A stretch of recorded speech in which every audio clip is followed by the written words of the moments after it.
एक बहुत सुंदर चरित्र आता है गौरी शंकर जी महापुराण का, बहुत सुंदर चरित्र।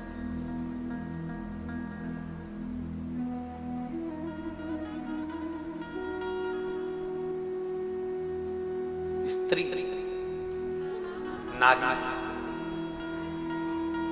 जब भगवान देवादिदेव महादेव के मंदिर में, हमने ये बात पहले भी कथाओं में कही है, हमने ये पहले भी कथाओं के माध्यम से आप लोगों को कहा, पहले भी वर्णन। जब कोई स्त्री, जब कोई नारी,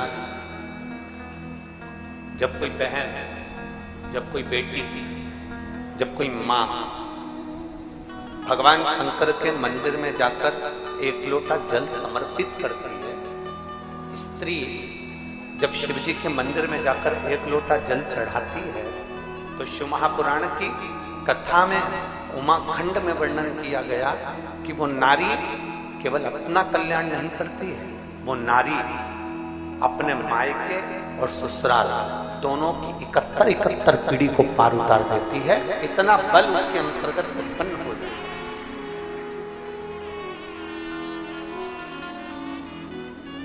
कोई पुरुष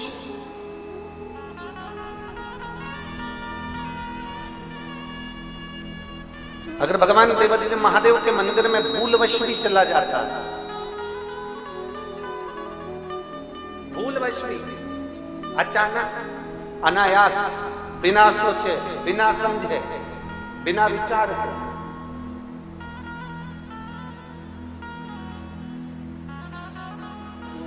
तो भी मेरा देवादिदेव महादेव अपनी करुणा करता है। और ये चरित्र हमारे भीतर है। देवराज नाम का ब्राह्मण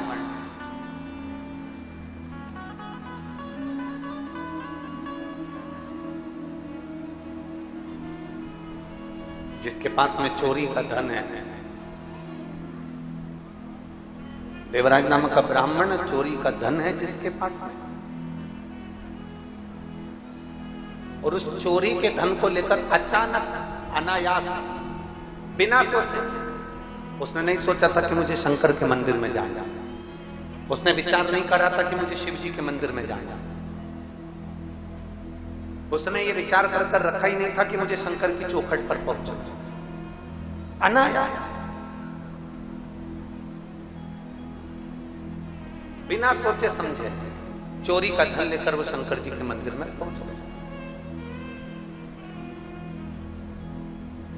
इसलिए हम कथा में पहले कहते हैं आपको, आप लोगों ने टीवी के माध्यम से भी श्रवण करा होगा और कभी आपने पंडाल में बैठकर भी सुना होगा, तो हमने एक बात जरूर आप लोगों से कही है। धर्मात्मा अगर कथा सुनने आता है, परमात्मा अगर कथा सुनने आता है, भक्त अगर भगवान की कथा सुनने आता है, तो चोर भी भगवान की कथा में जरूर आता है। इसलिए हम बार बार आप लोगों को कथाओं के माध्यम से कहते हैं कि जब भी कथा के पंडाल में जाओ, शिव महापुराण की कथा सुनने के लिए कभी भी पंडाल में पहुंचो, या तुम्हारे क्षेत्र में कोई भी कथा हो, उस कथा को सुनने के लिए यदि आप पंडाल में पहुंचे, तो कोई सोने की रकम, कोई मंगलसूत्र, चेन, अंगूठी, कोई आभूषण सोने का पहनकर या बहुत कीमती सामान लेकर आपको कथा में नहीं जाना है। कथा में शंकर से बड़ा कोई कीमती नहीं होता, इसलिए हमें महादेव को लेकर अपने घर जाना है, सोने की रकम लेकर कथा में नहीं जाना। कोई विशेष आभूषण लेकर हमें कथा में नहीं जाना, कोई विशेष कीमती सामान लेकर हमें कथा में नहीं पहुंचना, स्मरण करने के लिए जाना। हमें भगवान देवादिदेव महादेव का पवित्र चरित्र श्रवण करने के लिए जाना, और उससे ज्यादा कुछ नहीं। और तेरी कृपा बिना ना हिले एक भी अणु लेते हैं सांस, तेरी कृपा से अब शिव को पाने के लिए जाए, अब शंकर को प्राप्त करने के लिए, या काय के लिए आए हो? ये कुरुत की भूमि पर आप लोगों की गाड़ियां भी कम से कम कुछ नहीं तो 1 किलोमीटर दूर रुकी होंगी। बोलो सही है कि गलत है? अरे बोलो तो जम के। अब 1 किलोमीटर दूर गाड़ी रुकी है, 100-200 रुपए तो तुमने आने में खर्च करे कि नहीं करे? बोलते जाओ जरा जम के बोलो। करे ना?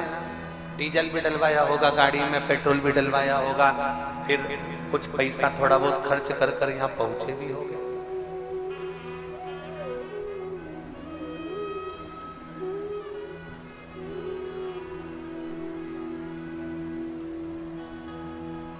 कुछ पैसा खर्च कर यहाँ पहुंचे होगे तो जरा विचार करिए।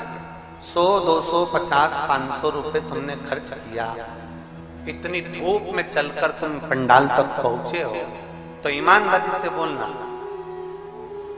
क्या केवल लोगों को देखने के लिए पहुंचे हो? अरे बोलो तो जम के। सहेली से बात करने के लिए पहुंचे हो? रिश्तेदारों से मिलने के लिए पहुंचे हो? नहीं। इस चिलचिलाती बैसाख की गर्मी में अपना धन खर्च कर अपने पैसे से लाखों की संख्या में अगर आप यहाँ पहुंचे हो तो केवल शंकर भगवान को प्राप्त करने के लिए और अपने टुकड़े शिव जी से कहने के लिए पहुंचे।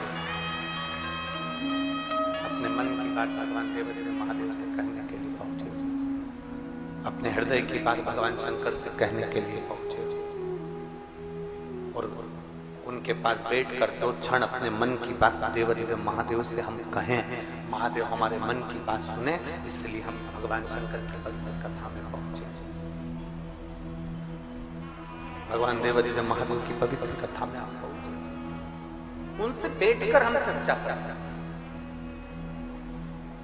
किसी भी बहाने से जाओ पर शिव के मंदिर तक जाओ, किसी भी भाव से जाओ पर शंकर के करीब में जाओ।